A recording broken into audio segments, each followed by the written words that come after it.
guys, magandang umaga po. So ayan, nandito ako ngayon sa aking garden at i-check ko lang siya kasi umaambon ngayon, so hindi ako magdi-delay.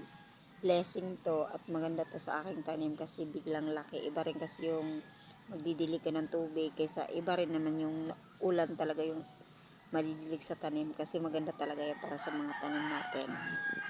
So ayan, nandito ako ngayon, i-check ko kasi kahapon pumunta ako yung ibang tanim ni mama dun sa baba, tumba lahat.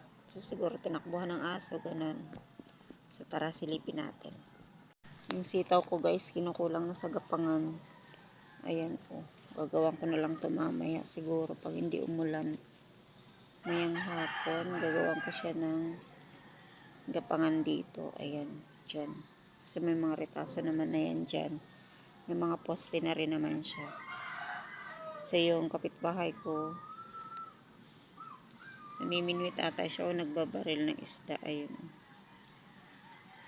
Tingnan niyo naman guys, sobrang lumaki bigla talaga yung dahon nitong lettuce ko. Ayan oh. Kumapal bigla, lalo na't umuulan. So ayan sila. At yung carrots ko naman, lumapad na yung dahon niya guys. Ito oh. Ayan oh, lumapad na yung dahon niya.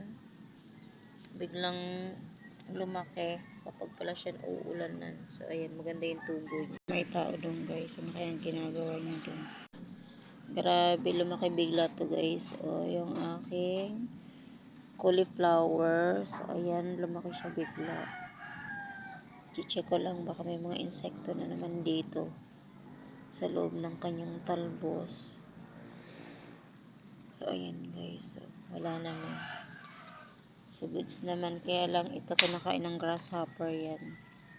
Okay lang yun, at least hindi yung insekto na talagang kakainin niya lahat.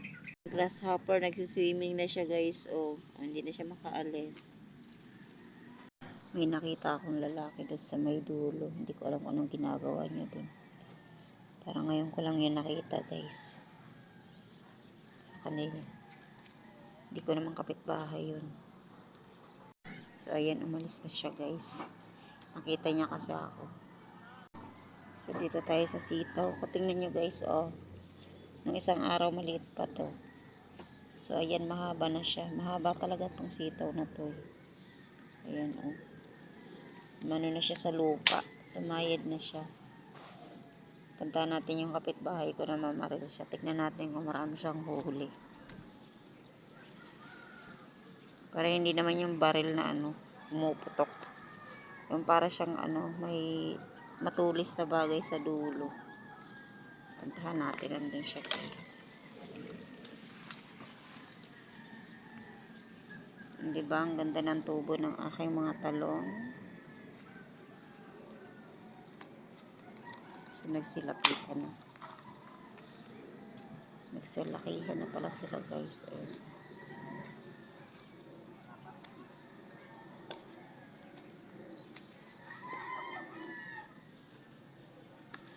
Yung aking upo, ayan. Namumulaklak na siya guys. Ayan, oh, nakakatuwa. May bulaklak na siya. So, magbubunga na to. Ito yung aking sili, ayan. At gabi, so ayan oh, bumagsak na siya. Nako, hindi na kinaya ng person. So, akit natin para gumapang. Ayan. Gumapang kayo dyan sa taas, hindi sa lupa. Diyos ko. Ayan siya guys. Yung alugbati ko, ang kapal na rin oh. Sana malapit lang kayo dito guys. Ayan, libre pitas na yan. Ito yung mga bagong tanim ko na kamatis. Ayan, malaki na rin sila guys oh. Diba? 1 week pa lang yun siya.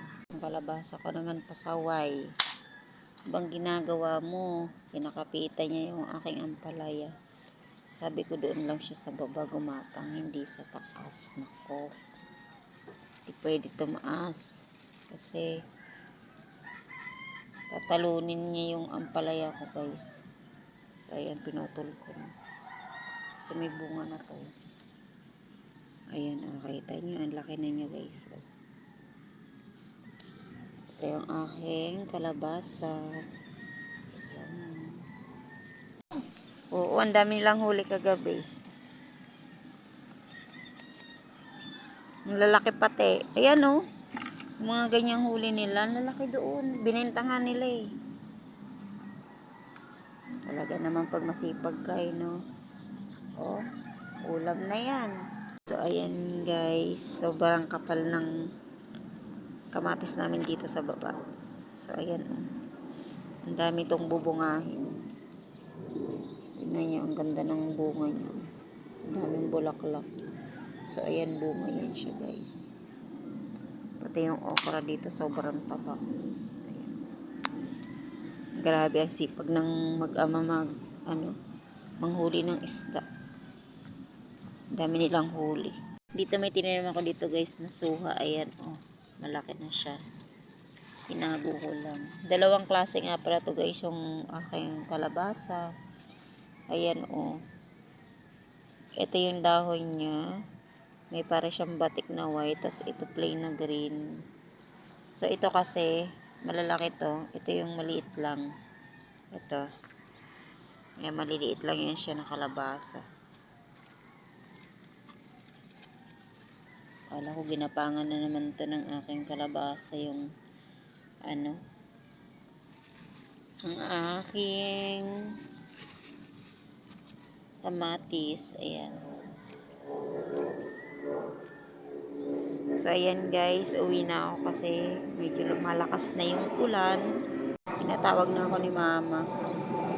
So, ayan, mga isang buwan pa to guys. Makikita yung gubat na to. Update ko kayo. Kasi yung okra ko, ayan, paikot yan siya. So, yung dulo na yun sa luyot. So, ayan. Mamaya, pag hindi umulan, gagawa ulit ako ng poste dito para sa aking upo. Ayan. Gagawa ulit ako ng gapangan dyan. Para maganda yung kanilang mga bunga. So, ayun lang guys. Ako uuwi na. Thank you for watching. At thank you nga pala dun sa mga newest followers ko. So, ayan, yakapin nyo po sila.